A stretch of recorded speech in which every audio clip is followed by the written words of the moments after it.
Assalamualaikum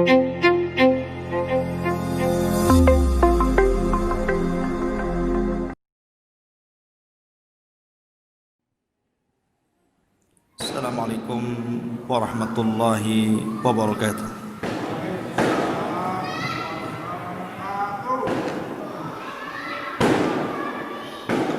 Alhamdulillah, salatu wassalamu ala rasulillah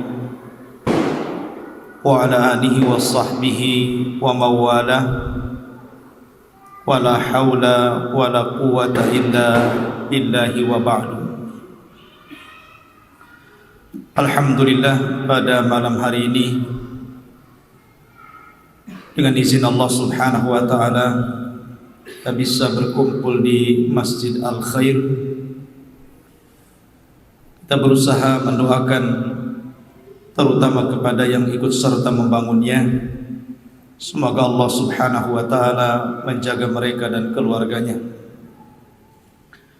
Salawat dan salam tak lupa saya haturkan kepada baginda alam Nabi yang mulia alaihi salatu wassalam. Allahumma salli ala Muhammad wa ala alihi wa sahbihi wa man sara ala nahjihi ila yaumiddin. Pembahasan pada malam hari ini kita akan membahas tentang kisah Jurayz dulu. Walaupun secara tartib Isa bin Maryam kan ini sering kita dengar. Ma'asyiral muslimin yang dimuliakan Allah Subhanahu wa taala, Jurayz ini adalah seorang ahli ibadah dari ahli ibadah Bani Israel. Dan kita tahu bahwa Bani Israel agama mereka mengikuti para nabi dan diakhiri dengan Isa bin Maryam. Lah Jurayz ini dikenal sebagai rahib, ahli ibadah, padahal masih muda usianya.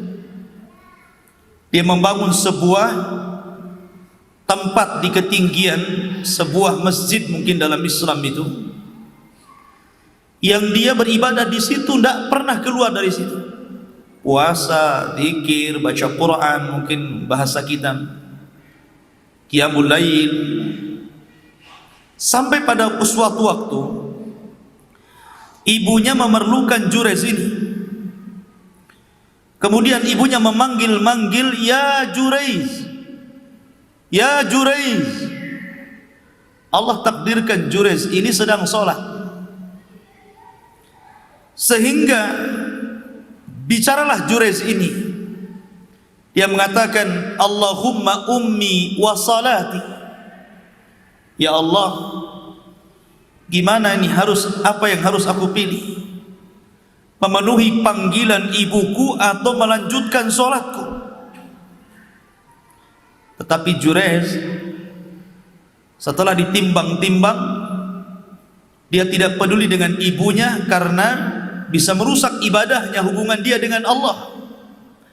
Akhirnya kemudian Jurayz pun malah terus melanjutkan sholat sunnahnya. Hari kedua kejadian yang sama. Ibunya kemudian memanggil-manggil Jurayz, "Ya Jurayz, ya Jurayz." Jurayz lagi sholat sunnah lagi. Kemudian dia bicara lagi, "Allahumma ummi wa salati." Ya Allah, apakah harus aku memenuhi panggilan ibuku atau solatku? Akhirnya dia pun lebih memilih solat dibandingkan panggilan ibunya, sampai 3 hari berturut-turut. Namanya orang tua, walaupun orang tua, kalau diperlakukan anaknya seperti itu, walaupun sesayang apapun orang tua kepada anak, pasti ada jengkelnya. Pasti ada jengkelnya. Akhirnya kemudian ibunya berdoa dengan doa keburukan, dengan mengatakan, "Allahumma la tumithu hatta yuriyal mumisa." Ya Allah, jangan kau wafatkan si Jurayz anakku itu sampai diperlihatkan kepadanya seorang wanita pelacur. Mumisat, wanita yang cantik tapi pekerjaannya seorang pelacur. Ma'asyiral muslimin yang dimuliakan Allah Azza wa Jalla, akhirnya suatu ketika ada perkumpulan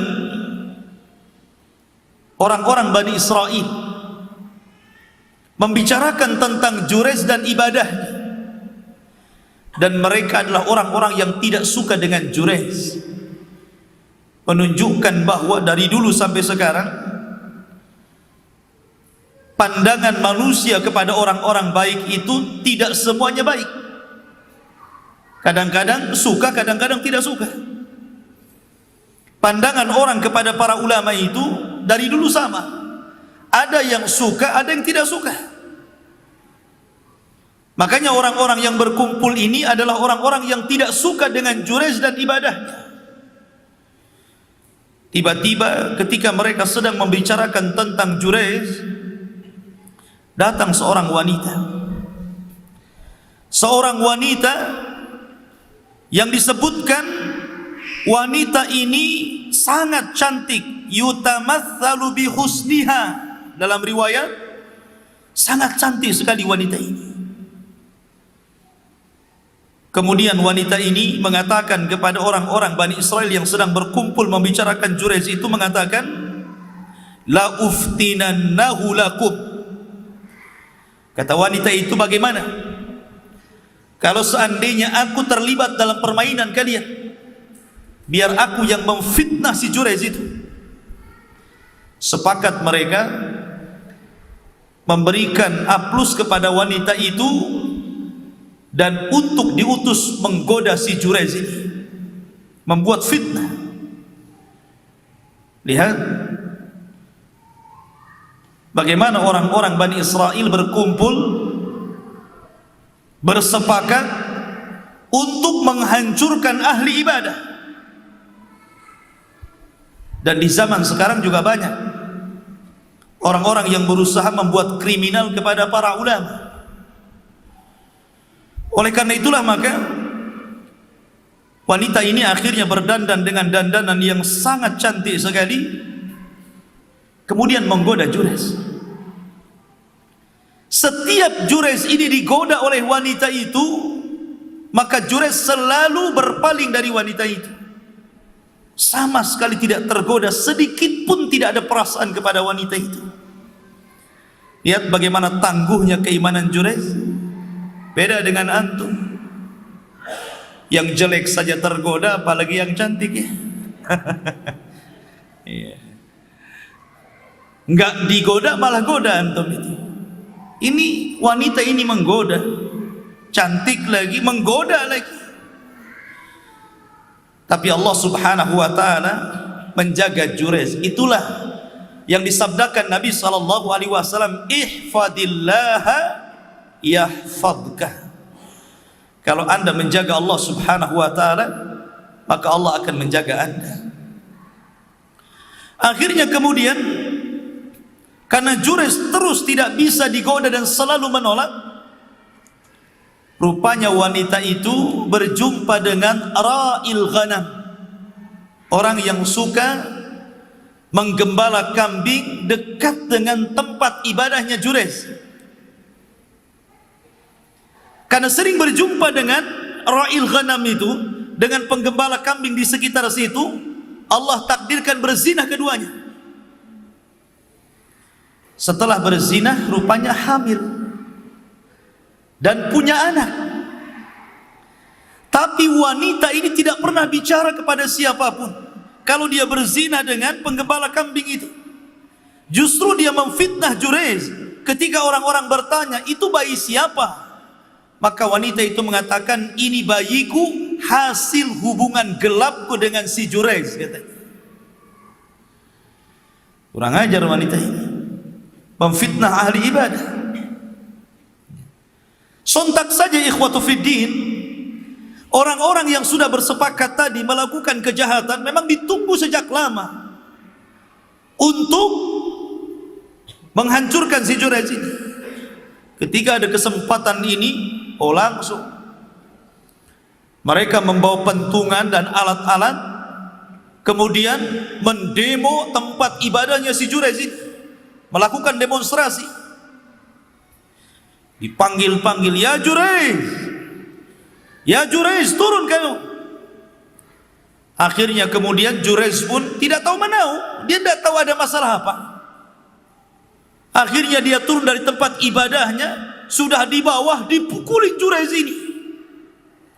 Kemudian sebagian orang naik ke atas dan menghancurkan tempat ibadahnya, sehancur-hancurnya, rata dengan tanah. Subhanallah. Jurayz hanya mengatakan, malakum, ada apa kalian ini? Salah apa saya? Ada apa kalian ini? Hanya itu yang bisa diucapkan Jurayz. Kemudian mereka mengatakan, zanaita ya Jurayz, engkau sudah berzina wahai Jurayz. Kaget Jurayz ini, karena tidak pernah merasa melakukan zina. Kemudian Jurayz mengatakan, apa buktinya kalau aku berzina? Maka mereka mengatakan, seorang wanita hamil, kemudian punya anak, dan dia mengatakan anak itu adalah anakmu. Akhirnya Jurayz pun mengatakan kepada orang-orang, atuni bima'in, tolong datangkan kepadaku air. Fa'atauhu bima, maka mereka pun mendatangkan air. Fatawaddo'a, maka Jurayz pun wudu. Setelah berwudu, maka Jurayz meminta waktu untuk melakukan solat 2 rakaat. Maka Jurayz pun melakukan solat 2 rakaat. Kemudian Jurayz setelah solat mengatakan, aina sabi, atuni bis sabi, mana bayi itu? Datangkan bayi itu ke hadapan. Maka orang-orang pun membawa bayi itu ke hadapan Jurayz. Tiba-tiba Jurayz menekan bayi tersebut dan mengatakan, man abuk, siapa bapakmu? Siapa bapakmu? Tiba-tiba bayi ini ngomong dengan mengatakan, abi fulan ra'il ghanam, bapakku adalah si fulan, penggembala kambing. Dan itu didengar oleh seluruh manusia yang hadir di situ. Subhanallah ikhwan. Jurayz ini bukan seorang nabi. Akan tetapi walaupun Jurayz bukan seorang nabi, tapi Allah Subhanahu wa ta'ala berikan penjagaan kepada Jurayz. Bayangkan coba, kalau ada orang bicara dengan bayi yang baru lahir, kira-kira dianggap gila atau waras? Gila lah. Mana ada bayi mau diajak bicara?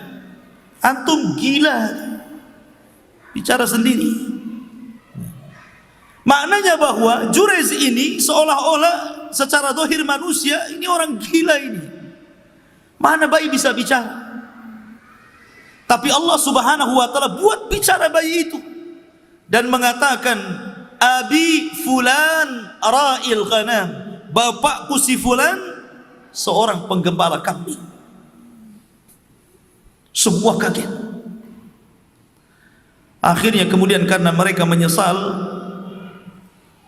kemudian mereka datang kepada Jurayz, mengusap Jurayz, memeluk Jurayz, meminta maaf kepada Jurayz, sampai mereka mengatakan, ya Jurayz, bagaimana kalau seandainya kami bangun kembali tempat ibadahmu bidzahabi, dengan emas, bukan dengan tanah, sebagai gantinya, kami sudah bersalah. Tapi Jurayz hanya mengatakan, rudduha kama kanat, tidak perlu, kembalikan saja sebagaimana semula, sebelum tempat itu kalian hancurkan, bangun saja dari tanah. Ma'asyiral muslimin yang dimuliakan Allah Subhanahu wa ta'ala, lihat di sini ada faedah yang luar biasa. Ada 2 perkara yang sangat membahayakan Jurayz ini. Pertama, doa ibunya dengan doa keburukan. Yang kedua, Fitnahnya wanita pelacur yang berjanji untuk menggoda si Jurayj sampai melakukan zina. Ini dua perkara, ikhwan. Kalau ini menimpa kita, boleh jadi ini sebuah kenyataan. Tapi Jurayj bisa menghindari dua perkara ini dan bisa mengalahkannya. Kenapa? Pertanyaan. Padahal yang berdua ibunya, dan wanita pelacur ini sungguh-sungguh datang menggoda Jurayj dengan kemampuannya. Karena Jurayj itu memiliki sidqun ma'allah wa husnu raja ilallah. Karena Jurayj itu memiliki sidqun ma'allah, betul-betul kejujuran dengan Allah subhanahu wa ta'ala dan harapan besar kepada Allah subhanahu wa ta'ala. Itulah yang menjadikan Allah menolong Jurayj. Kenapa Jurayj melakukan hal yang tidak pernah dilakukan manusia? Mengajak bicara kepada bayi. Coba, bagaimana kalau bayi itu tidak bicara? Seandainya Allah takdirkan bayi itu tidak bicara gitu kan, apa yang terjadi dengan Jurayj? Habislah dia. Tapi Jurayj sangat yakin bahwa bayi itu bisa bicara. Dari mana Jurayj tahu sangat yakin bahwa bayi itu akan bicara? Sekali lagi, kekuatan kejujuran dia kepada Allah dan kebaikan harapan dia kepada Allah, dan dirinya tahu bagaimana kondisi dia dengan Allah subhanahu wa ta'ala, bahwa dia punya rahasia-rahasia antara dia dengan Allah yang tidak diketahui manusia. Itu yang menjadikan Jurayj yakin bayi itu akan bicara. Oleh karena itulah ikhwatu fiddin,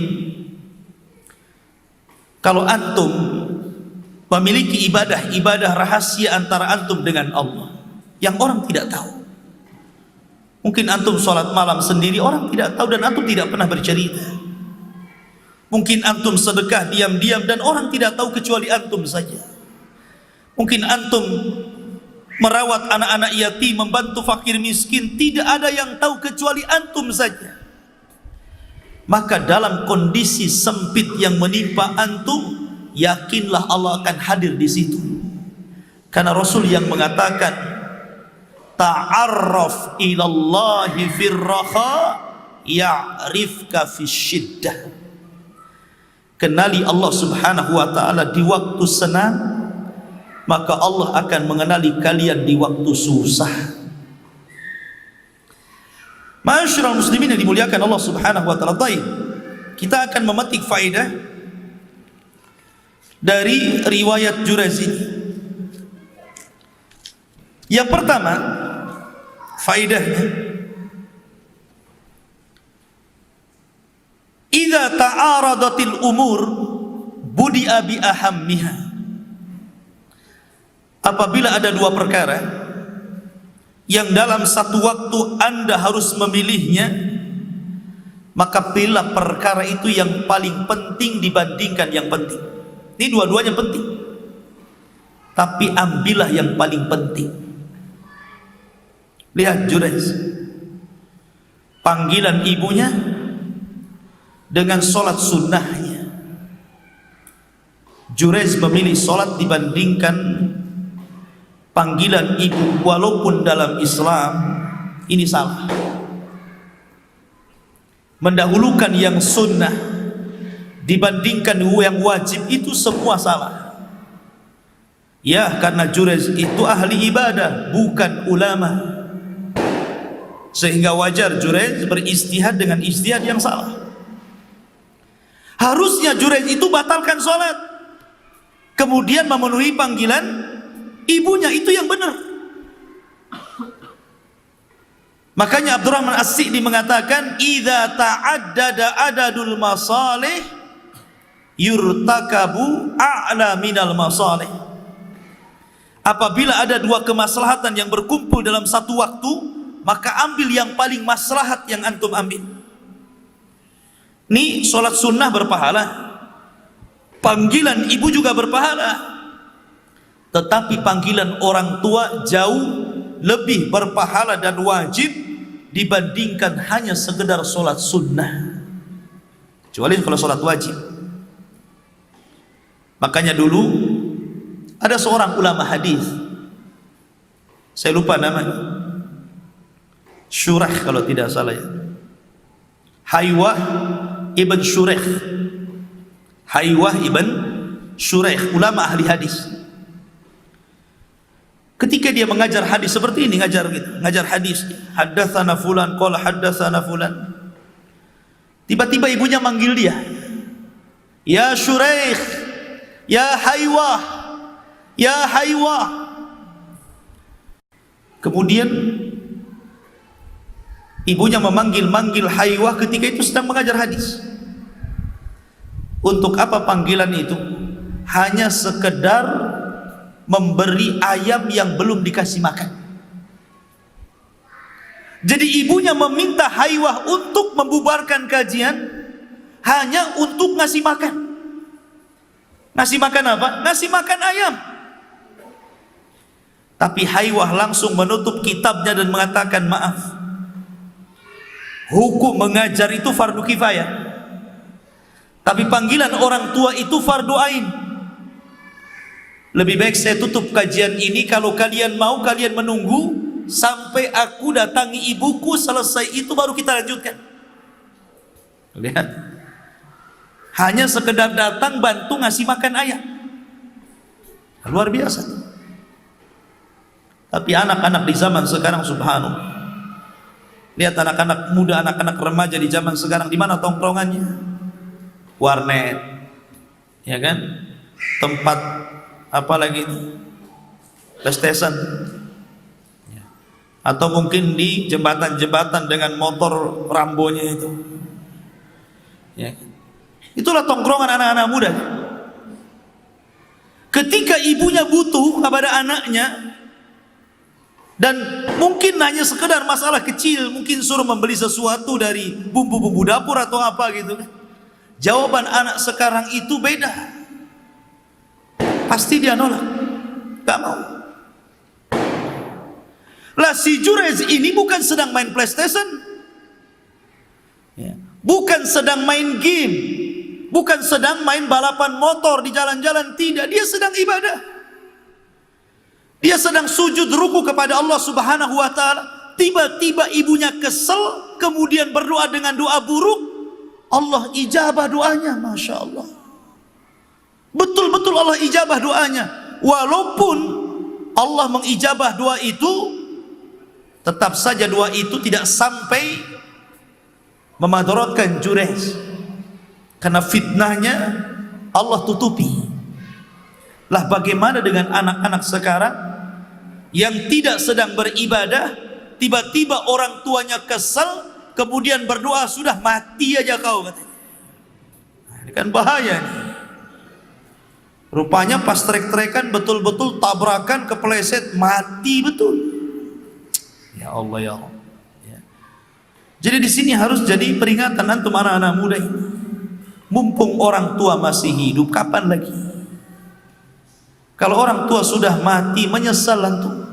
Kapan mau berbuat baik semasa mereka hidup? Orang tua itu surga kita.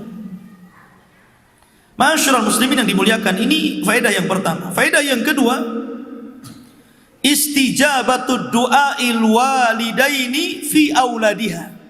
Ingat, doa kedua orang tua itu mustajab. Mustajab kalau dia berdoa untuk anak-anaknya. Apakah itu doa baik ataukah itu doa buruk?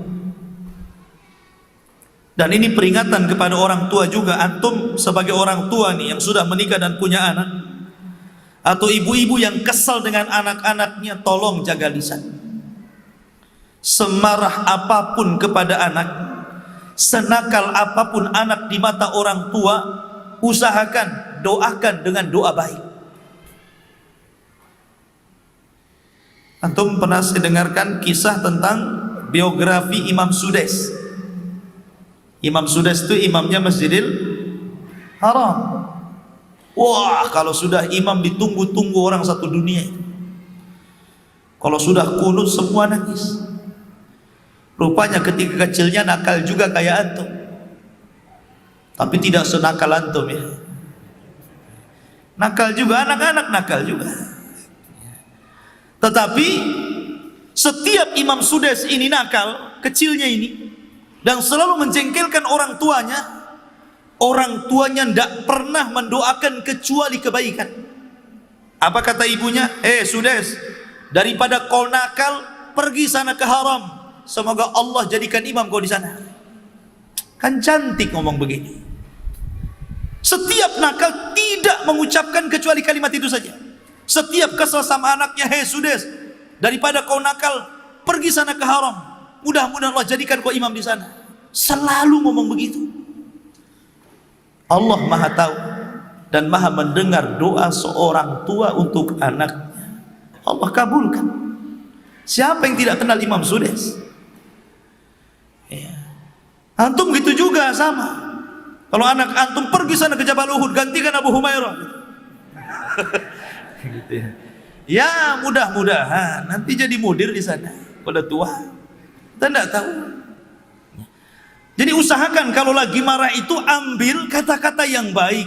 Kemudian tafaul. Tafaul itu mencari cita-cita yang mulia untuk anaknya. Ya. Sana ke masjid, biar jadi khotib sana di sana. Enak itu kalau ngomong-ngomong begitu. Daripada antum marah-marah, lebih kau mati daripada hidup katanya. Parah bahasa seperti ini. Jadi ini yang kedua. Yang ketiga, taqdimu birril walidaini ala nafilatis salati. Lebih mendahulukan berbuat baik kepada orang tua daripada melakukan sholat sunnah. Yang dilakukan Juraij ini salah sebenarnya, tapi itu ijtihadiyah. Karena berbuat baik atau panggilan orang tua itu hukumnya wajib. Tetapi sholat sunnah ya sunnah. Apabila dua perkara yang sunnah dan wajib berkumpul, yang wajib dulu, bukan yang sunnah dulu. Makanya Rasul mengatakan, apabila anda sedang sholat sunnah, tiba-tiba muadzin ambil mic kemudian qomat. Apa kata Rasul? Idza uqimatis shalah fala sholata illal maktubah. Apabila dikomatkan sholat, tidak ada sholat kecuali yang wajib. Batalkan sholat sunnah, cepat ambil sop terdepan. Jangan dilanjutin saja, jangan. Rugi antum mempertahankan yang sunnah, akhirnya tinggal satu rakaat yang wajib, tinggal al-fatihahnya, tinggal suratnya, rugi. Batalkan sholat sunnahnya. Cepat antum ambil posisi di sholat wajib, ambil sop yang paling depan. Ini kemudian juga faedah yang selanjutnya, isbatu karamatil awliya, adanya penetapan karamah bagi para wali. Karena Juraij ini bukan seorang nabi, tetapi Allah Subhanahu wa taala menampakkan karamah bagi Juraij, bisa membuat bayi yang baru brojol bicara.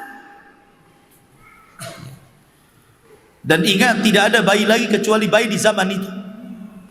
Kalau sekarang kemudian muncul berita hoax bahwa di Iran atau di daerah mana di Timur Tengah itu ada bayi yang sangat tampan, bisa bicara, kemudian diramalkan bayi ini adalah bayi yang kelak akan menghadapi Dajjal, hoax. Ya. Nggak ada. Rasul yang mengatakan tidak ada bayi yang bisa bicara kecuali 3. Dalam riwayat 4 disebutkan jumlahnya. Kalau ada di zaman sekarang jadi 5, nanti ada lagi jadi 6. Ya, nanti akhirnya kemudian suka-suka orang mengklaim bahwa ada bayi yang bisa bicara. Ini Nabi SAW yang bicara. Jadi dalam riwayat 3, dalam riwayat 4. Salah satunya ditambah dengan bayi yang bisa bicara dalam kisah Ashabil Uhdud yang saya ceritakan, Jabal Arafah kalau tidak salah. Ya, ketika seorang ibu itu mau dilempar ke dalam api, Kemudian anaknya juga yang bayi mau dilempar, tiba-tiba bayinya bisa bicara, isbiri ya ummah fa innaki alal haq. Sabar wahai ibuku, engkau di atas kebenaran, masuk saja ke api katanya. Ya, itu bayi Ashabul Ukhdud. Lah kemudian Jurayz ini nampak karomahnya, kan dia bukan seorang nabi. Karena keanehan di dunia itu ada berapa? Ada 3. Pertama, mukjizat, dan itu hanya dimiliki para nabi dan rasul. Yang kedua, karomah, dan itu dimiliki oleh wali-wali Allah. Kemudian yang ketiga, sihir, dan ini dimiliki oleh para bomo, dukun, dan yang sejenisnya. Jadi keanehan dunia cuma 3 ini. Lah Jurayz ini disebut karamah karena Jurayz bukan seorang nabi, dia wali. Tetapi Imam Syafi'i rahimahullahu ta'ala pernah mengatakan, menukilkan ucapan seorang ulama Mesir namanya Lais, Imam Lais. Kata Imam Syafi'i, idza ra'aita rajulan yatiru fil hawa wa yamshi 'alal ma, apabila engkau melihat ada orang bisa terbang, atau terbang di atas kolam ke atas, au yamshi 'alal ma, ataupun bisa jalan di atas air. Kata Imam Syafi'i rahimahullahu ta'ala, lihatlah amalan dia. Kalau amalan dia mencocoki sunnah Rasul sallallahu alaihi wasallam, memperjuangkan sunnah Rasul, mengamalkan sunnah Rasul, fa'lam annahu awliyaullah, ketahuilah memang dia adalah wali dari wali-wali Allah. Tapi kalau ghairu dzalik, kalau amalannya tidak seperti itu, bahkan tidak pernah sholat, bahkan mungkin agamanya bukan Islam, bahkan mungkin pekerjaannya melakukan kesyirikan, kata Syekhul Islam Ibnu Taimiyah rahimahullah, kata Imam Syafi'i rahimahullahu ta'ala, fa'lam annahu waliyus syaitan, ketahuilah dia wali-wali syaitan, wali-wali iblis, bukan wali-wali Allah. Jadi tidak semua punya keanehan walaupun pakai sorban, walaupun sorbannya sampai sana, walaupun pakai jubah, walaupun pakai jubah. Kalau perbuatannya tidak sesuai dengan sunnah kemudian punya keanehan, maka bukan wali-wali Allah, wali syaitan. Subhanakallah bihamdika, asyhadu an la ilaha illa anta astaghfiruka wa atubu ilaik. Allah ta'ala. Assalamualaikum warahmatullahi wabarakatuh.